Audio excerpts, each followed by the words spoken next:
Good morning, cherubs. How are you doing? It's Killer here with another episode of Killer Shoe Reviews.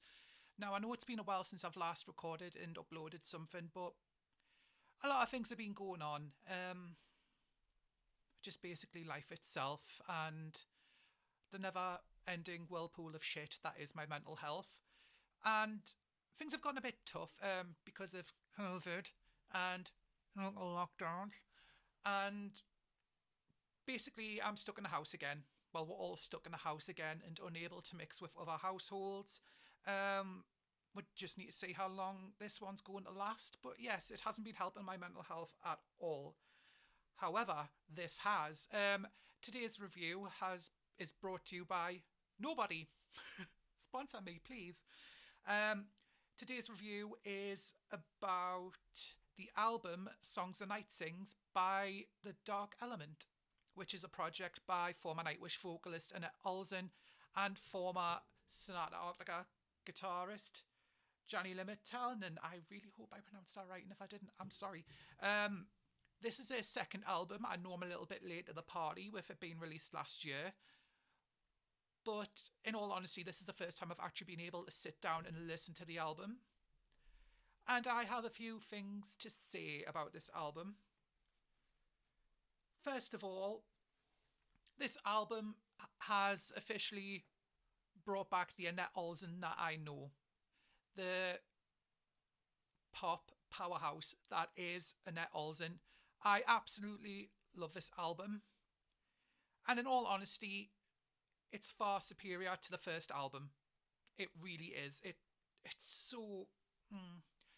Don't get me wrong, I absolutely love the Dark Element album itself, where I believe that this is a far more superior album, both music wise, lyric wise, and vocal wise, because obviously there is going to be some vocal nerdery in here. Okay, we'll quickly get on to the differences the differences between the two albums. This is going to be a very brief one before I can get into the actual album itself, and I've been yammering away for 2.5 minutes now. Jesus Christ. Okay.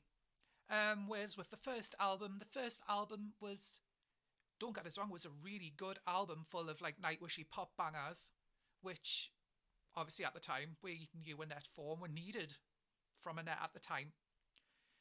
However, the album got very predictable because once you heard a few songs, you kind of gathered how the rest of the album was going to sound. Not with Songs the Night Sings. This album is so varied, it kept me engaged. Now, here's an old man rant here. I used to be able to sit with my headphones on and listen to albums all day long, like full albums all day long. Remember those days? Whereas nowadays, now this makes me sound so old. It's a bit more difficult. Where I don't know if, like, once you get older, your tastes change and you begin to recognize things you like and things you don't. Whereas with this album, it kept me engaged all the way through. I wanted to listen to every track because the songs were so different. Each song had its own identity and it was its own entity in general. And I loved every second of listening to this album, minus one track.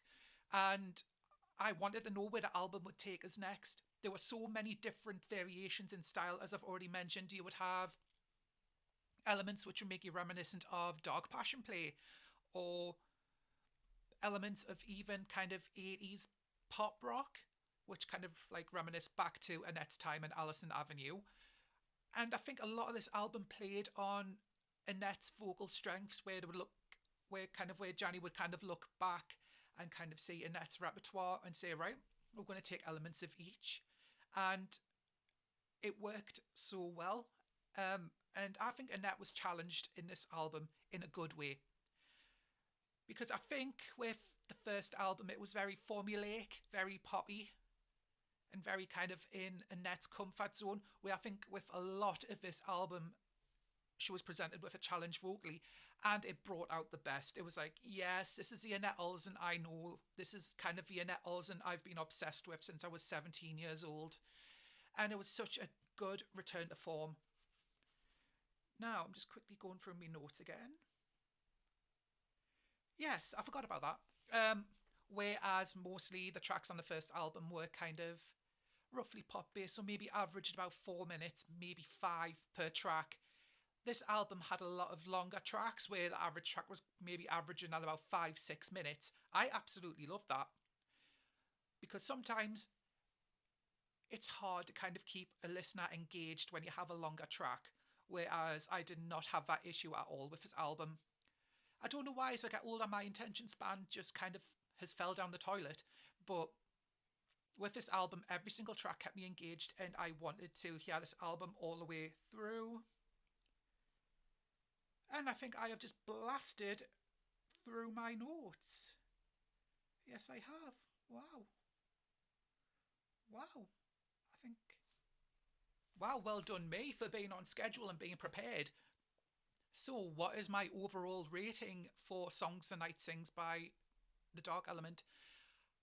I will give this a 9 out of 10. I will easily give this a 9 out of 10. It is a far superior album to the first album. I'll probably do a review on that one later. But amazing vocals, amazing arrangements. I was kept engaged all the way through, and I wanted to hear the album all the way through. And it was easy. And it kept us engaged. It kept us excited. I want another album from the Dark Passion Play. Dark Passion Play? From the Dark Element. I need to have another album from the Dark Element because that was Annette's not her best. Such good music, such good arrangements. It's just such a fantastic album. Like I said, 9 out of 10. I would have given it a 10 out of 10, but there was one track which didn't really appeal to us. But my favourite standout tracks for this album are obviously the title track, Songs the Night Sings, the Paul Bearer Walks Alone, fantastic track. You Will Learn, the second last track on the album, absolutely amazing. And When It All Comes Down. And the outro track, I have to go just because of how different it was and just how interesting it was. But yes, that was my review of Songs the Night Sings by The Dark Element. 9 out of 10, absolutely fabulous album. Go check it out. It's good to be back, cherubs. Killer Shoe out. Bye bye for now. Ciao, ciao. Bye bye. Don't forget to like and subscribe.